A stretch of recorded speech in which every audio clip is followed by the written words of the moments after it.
Hello guys and welcome back to the channel. In today's video, we'll be going over 5 mistakes to avoid when you start out investing.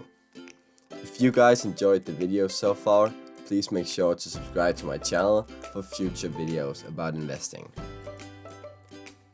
The first thing to avoid when you're new into investing is to never invest more money than you can afford to lose. This means that the money you want to invest should be some money that you won't need in the nearest future, but it's money you have in spare that you're saving for the future.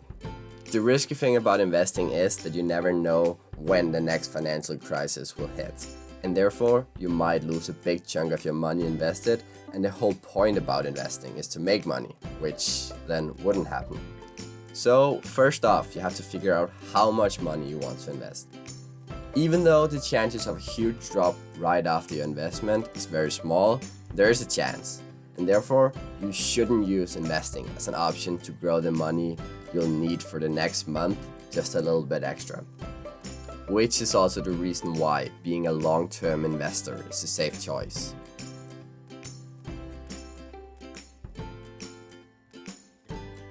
The next point is to never invest with your heart. When it comes to investing, our own psychology can sometimes be our worst enemy. We can fall in love with a company and their products, and they might be earning money and overall being a great company, but then when the opposite starts happening, we might turn the blind eye towards it and not look at all the negatives because the company is so great. You have to be able to see your entire portfolio from another person's perspective. A good advice could be to try once every quarter or twice a year to take a look at your portfolio. Think about if this is how you want it to look if you were to buy it all today. Are you satisfied with the prices? If not, you might want to sell some of it and replace it with a new stock. And be extra careful with your love stocks. If they're in a downtrend, there's probably a reason for it, and it might not be as great as you think it is. Therefore, always look at all of your investments the same way and be as critical to the stocks you have always had in your portfolio as you are to the newcomers. The next point corresponds to my second point, and it is to diversify your portfolio. Some people might have read that they should invest in businesses that they understand and preferably in their own sector, which can be a good idea, but only for a small part of your portfolio. It is a very dangerous advice to follow because you're simply putting way too much money into a small sector. The stock market is so wide with a lot of different sectors to invest in, and if your sector should collapse, then you would lose a lot of your money. If this is where all of your money are invested. And worst case scenario, your sector might be hit so hard that you also end up losing your job, and now both your investment and your income disappeared. You get way too dependent on a specific thing, and it is a really risky way of investing.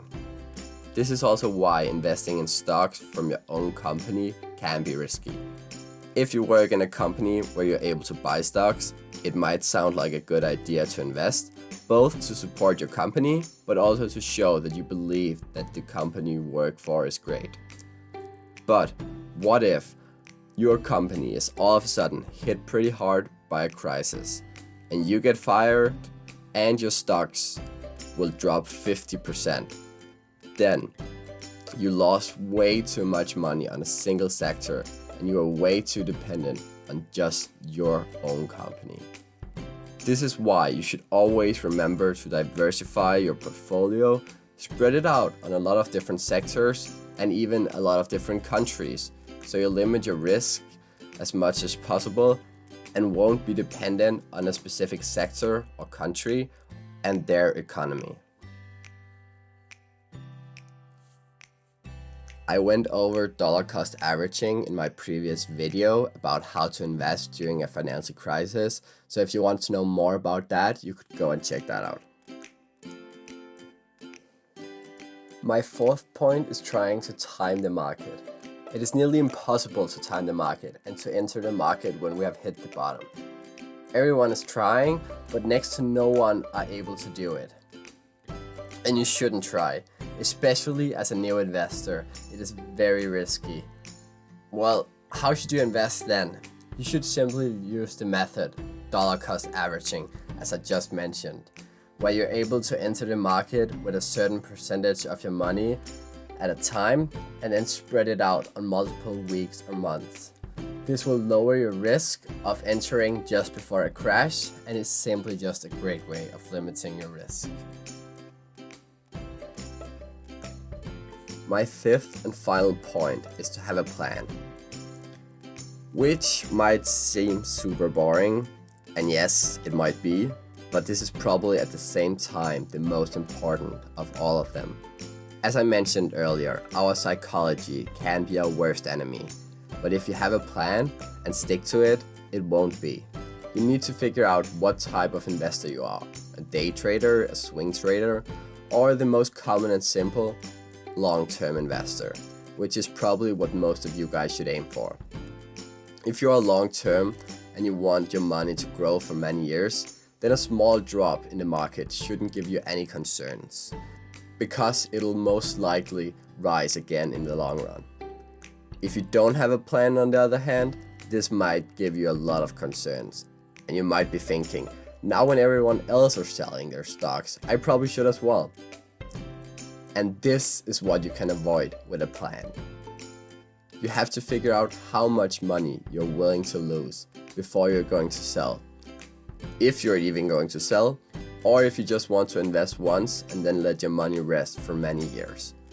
There are many options, but before you start out investing, you should have a plan. It doesn't have to be a 20 pages long paper about how to do in all types of situations, but a few sentences so you know what to do in some specific situations will help you sleep well at night, even if the market is going down. These were 5 mistakes to avoid when you begin investing. I hope you guys found it useful, and if you did, please make sure to like the video and subscribe to my channel. See you next time for another video about investing.